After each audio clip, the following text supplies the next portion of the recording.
Welcome to our Wednesday's broadcast of the Gospel Truth. Today we're in the middle of our second week of teaching from Joseph. I'm taking truths from Joseph's life and applying it directly to us. I started this whole series out of 1 Corinthians chapter 10 talking about how all of these things that happened, written in the Bible, happened for our example. And I'm telling you, I have learned a lot through this. We're in the 39th chapter of Genesis now, where Joseph was sold into slavery, and Joseph was standing there on an auction block, stripped naked, and God said, he's a prosperous man. Boy, that has ministered to me so much, that God doesn't see necessarily the way things are at this exact moment, but He sees the way things are going to be. You know, over in Romans chapter 4, verse 17, it says, God calls those things that be not as though they were. He changed Abram's name to Abraham, which meant father of many nations, when he didn't have any children. And he went around telling everybody, I'm the father of many nations. And they say, where are your children? He says, I don't have any. And a lot of people think, well, that's weird. But see, this is the way God is. God sees the way things are going to be, the way He said things are going to be. And if you are going to really succeed and reach your full potential, you've got to get to where you see and talk the way God does. God saw Joseph, a very prosperous man, and yet he had just left all of the glory of his father's house, all of his wealth, all of his riches, and he was now a slave, standing there stripped naked, being sold into slavery. And God said, that's a prosperous man. And Joseph had that same attitude. Even though he was in slavery, he operated in faith. His master saw it, and because of it, gave everything he had into his hand. But then Satan came and tried to tempt him and get him into sexual sins with the master's wife. And this is what we ended the program with yesterday. It was kind of a cliffhanger. I talked about how that she tried to force him into sexual relationship, and he says, how could I do this great wickedness and sin against God? And that's what I spent most of yesterday's program talking about, is that you need to have a ethical or a moral code that is not based on what the world has to say, what people say, whether or not you get caught or not. It needs to be between you and God. And I gave this example when I was in Vietnam. I'm not going to go back through the whole thing, but it's just so important. I saw this work in my own life, that I had just had this miraculous encounter with the Lord on March the 23rd, 1968. And man, I fell in love with God. I knew that God loved me. And then in June of 69, I got drafted.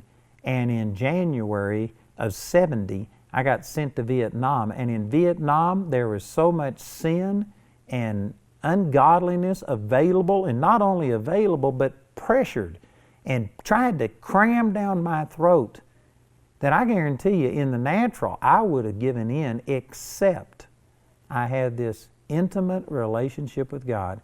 And I could have gotten by with things nobody back here in the States would have ever known. I'd have had to have volunteered and have told them if I'd have gone out and committed sexual sins, dope, alcohol, all these other kinds of things. But did you know what? I had a relationship with the Lord, and it didn't matter to me whether anybody back here ever found out about it or not. How could I do this great wickedness and sin against God? It all comes down to personal relationship. Boy, that is so powerful. And this is at short supply in our society. I've used a number of examples, but most people today, it's just what you can get by with. If the government was to legalize, thievery, I guarantee you many Christians would just go ahead and do it because it was the law of the land, whether it was right in the sight of God or not. That's what we were talking about. And then after Joseph turned Potiphar's wife down the very first time, she just kept after him day after day, but he wouldn't consent to her, and he wouldn't even be with her if he could avoid it. Man, that's a great attitude. You need to avoid temptation. Avoid it. Don't put yourself in compromising situations. And so it says in verse 12, this is Genesis 39:12, and she caught him by his garment, saying, lie with me. And he left his garment in her hand and fled and got him out. And of course, she wound up taking this garment and keeping it and saying, see, he came in here and took his garments off and he wanted to have sex with me, and she got mad and accused him. So I'm not sure that this was wise to flee without the garment. He probably should have grabbed his garment and then have fled.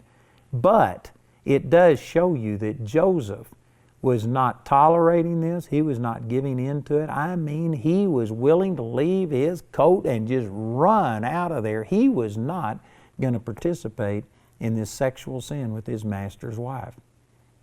Man, what a great attitude. You need to have this same attitude that you are just ready to flee. You know, just last night I watched this movie, War Room, that was put out, and the man that was in this thing, Tony, was depicted as his marriage wasn't going good, and he was with this woman, and she was trying to entice him to come to her apartment and have sexual relationship with him, and he got close. He flirted with it, and later he told his wife that he had even, contemplated it, and he had thought about doing it. He stopped short. But see, you shouldn't ever put yourself in a situation like that. You shouldn't ever be doing stuff like that. I go out of my way to avoid that. Not only avoid situations that actually put me in a position where I'm tempted, but I even go out of my way to avoid anything that looks like that.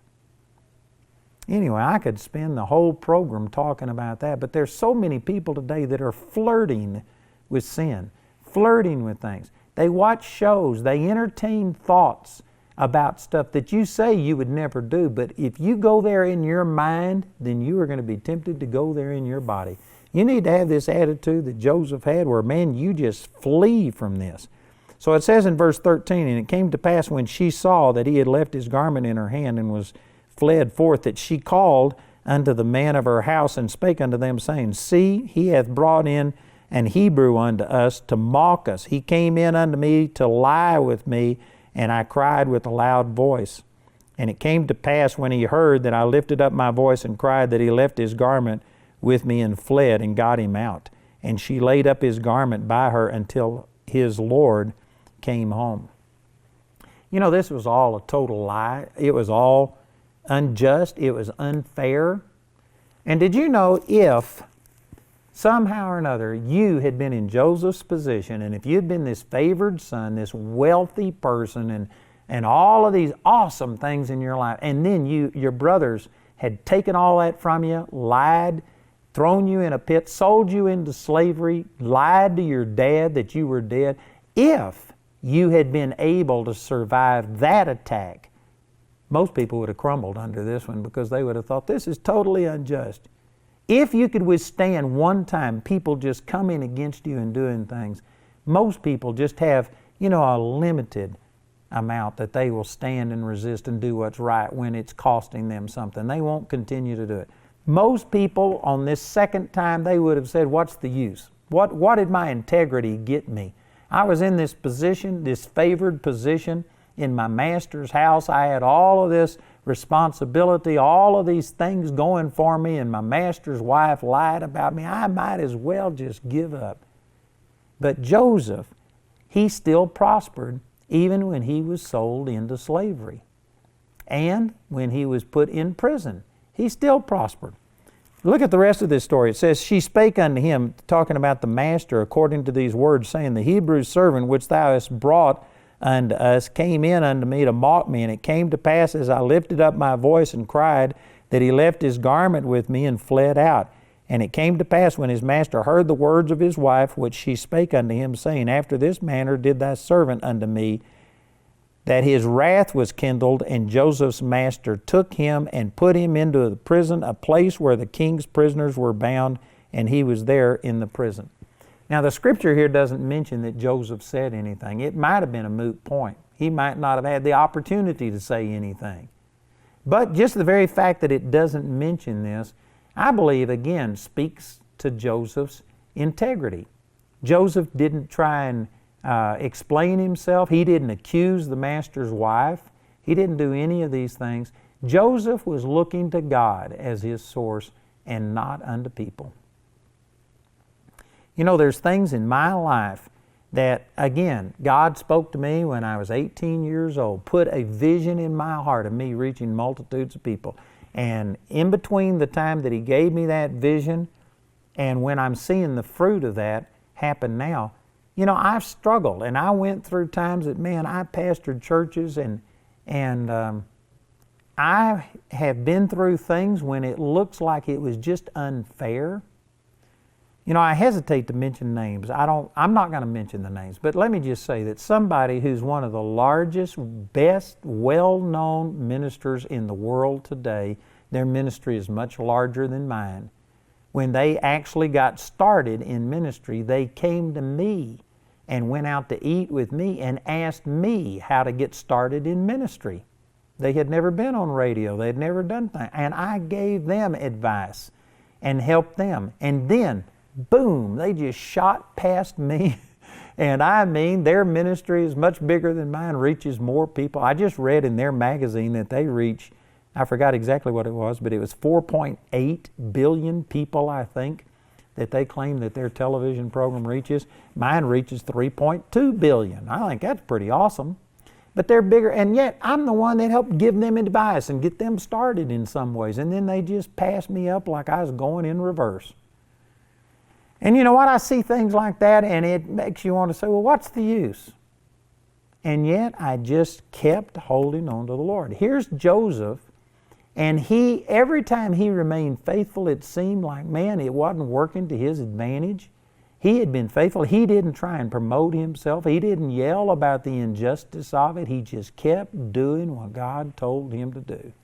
And you know what? I've learned through this. And it's inspired me to just keep doing what God has told me to do.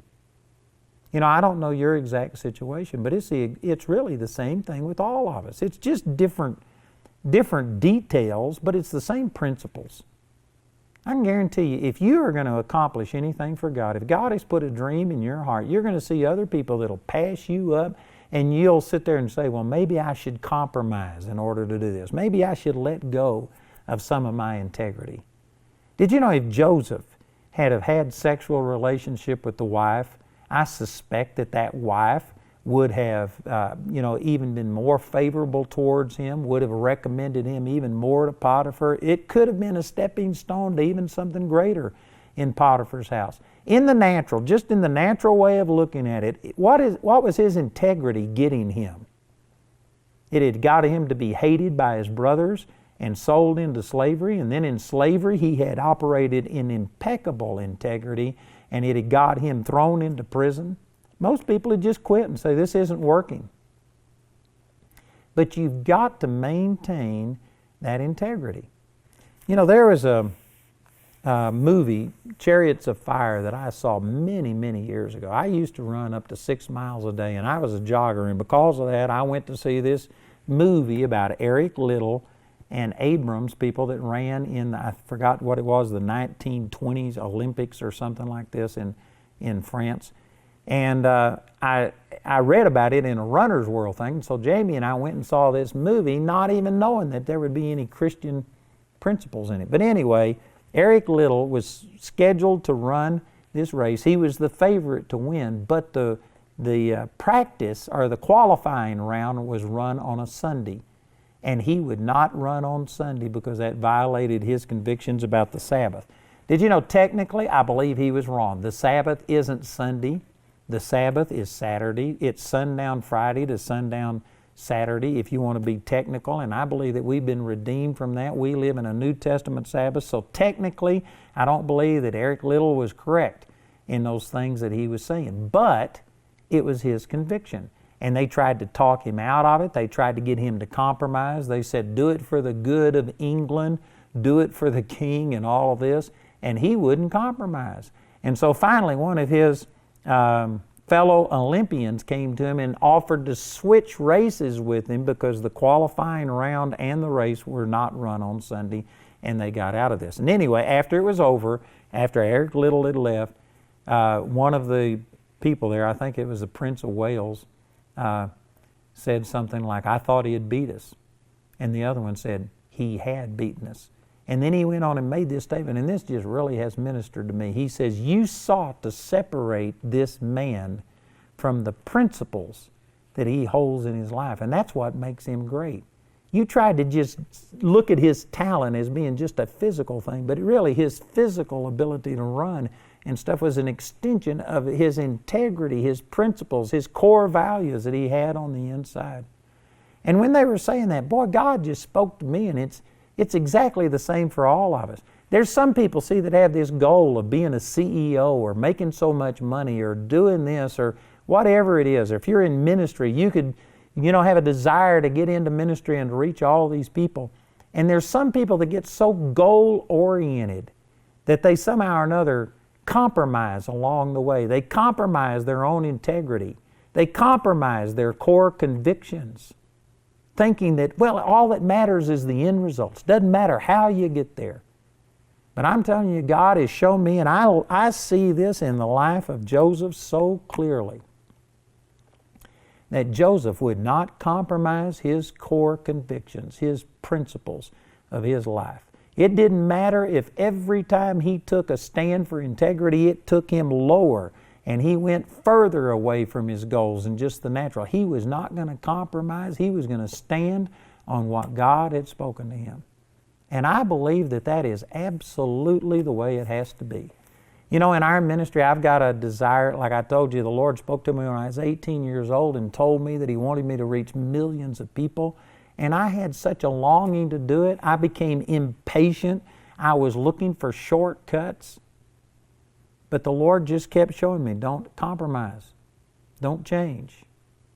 I mentioned this earlier, but I had people come to me, guarantee me $1 million if I just lie and put some things out in a letter. They had raised money for other people, and they offered to guarantee me that if I just send out their letter to my partners, that they would guarantee me $1 million. Man, I needed that $1 million. It would have been a blessing. But you know what? By the grace of God, I said, no, I am not going to compromise to get there.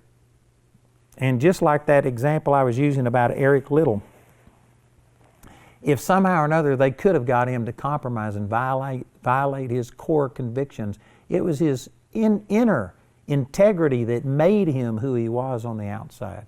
It's the same with all of us. It's the same with you. I can guarantee you, if Satan can't keep you from seeking the Lord and serving the Lord, then what he'll try and do is get you to compromise and get there some other way.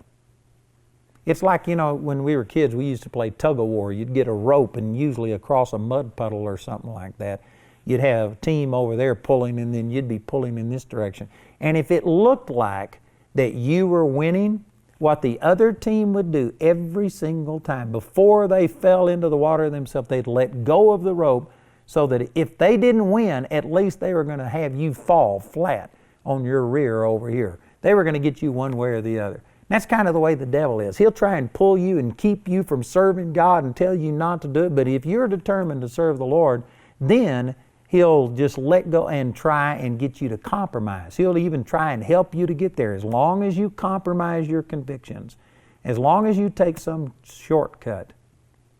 Compromise is a language of the devil. Whatever you compromise to get or to keep, you're going to lose. And you know what? I've just made the decision many, many, many times that I'm not going to change my core values. I am not going to compromise. As much as I'm committed to doing things, I'm not going to get there some other way. I just mentioned on our program earlier that we have been in this building program for 6 years. I've spent $50 million. We're now 60% through with our second building, but I just came into a position where if I continue construction, I'm going to have to take out a loan. And I've determined to do this debt-free. And so because of that, I've shut down all construction. And I haven't got time to go into it right now, but when you shut down a major construction project like this, you don't just start it back up the next day. It's going to take weeks, months. I was told by my guy that's running the project that it could take 90 days or longer to get some of these people back and to get construction going again. And you know what? I've got a bank. A guy who's a friend of mine, a guy who I touched his life when he was a teenager, and he's already extended $10 million to me. He's begging me to take it. He'd love to loan me the money and make the interest off of it. But you know what? I'm not going to do it. I could finance the whole thing. We got huge assets. We're in a great financial position. I could compromise. I could get there some other way than the way that I've chosen to be. And I'm not criticizing anybody else who takes out a loan. I'm just saying this is my conviction. It's what I believe God has told me to do. And you know what? I'm just not going to do it. And if that building sits there empty, I'll let it sit there empty. But I am not going to violate my core convictions. And I know some of you think, man, you're just kind of rigid. You're kind of non-compromising. Absolutely. I think that there's some things that should never be compromised. And you know what? I believe that that's one reason that God's prospering me. I believe that's the reason that Joseph prospered. He went through some bad times. It looks like him standing for integrity and not compromising cost him. Some people could look at that and say the same thing about me, that you could have had this project done quicker, sooner if you'd have done this and this and this. But you know what? I believe that it was Joseph's integrity and the fact that he would not waver in these things that caused God to promote him and put him in the position that he did. And here we are, 4,000 years later, talking about Joseph because he was a man of integrity and he didn't compromise. Man, that's an example to me. I want to emulate that. And I'm sharing this with you and telling you today, don't compromise. You need to get a dream from God. You need to know what God wants you to do. And then you need to head that direction. And I guarantee you, along the way, there's going to be some hardships. And it's going to look like that if you stick to your guns and hold on to it and don't compromise, you'll never reach your goal. That may be the way it looks in the natural, but I can guarantee you that time that you're spending operating in integrity someday is going to be the very thing that catapults you to the place where you see the fruit that you've been desiring come to pass. Don't change. Don't compromise. Don't do things just because you can get by with it, just because this is what everybody else does. You know what? You need to do what God has told you to do. You know, God told me to give away my tapes and make things available free, and we do. And I had a person, that very famous person, come to me and prophesy that you've done what God told you to do, but now He's telling you to sell everything. You know what? That was pressure on me. I could have used the finances that came from selling everything. And yet I just chose to stick with it, even though I respected this person. You know what? You can't compromise. You can't let somebody else tell you something. You got to do what God has told you to do. And that's just where I'm living. That's the direction I'm going. I'm sticking with it. And you know what? God's blessings are on my life. I've learned that from Joseph. I encourage you to learn this lesson from Joseph. And I promise you, if you stick with it, it's just a matter of time until you see the fruit that God has promised you. You know, I'm running out of time on today's program, but we are going to continue this on our program tomorrow. We're now through the first 2 teachings in this 5-part set. And so tomorrow I'll be starting to talk about Joseph as a prisoner.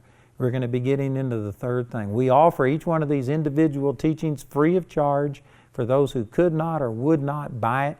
If you'll listen to our announcer, they'll give you this information. Please call or write today and get these materials. They're life-changing. And then join me again tomorrow as we continue to learn lessons from the life of Joseph.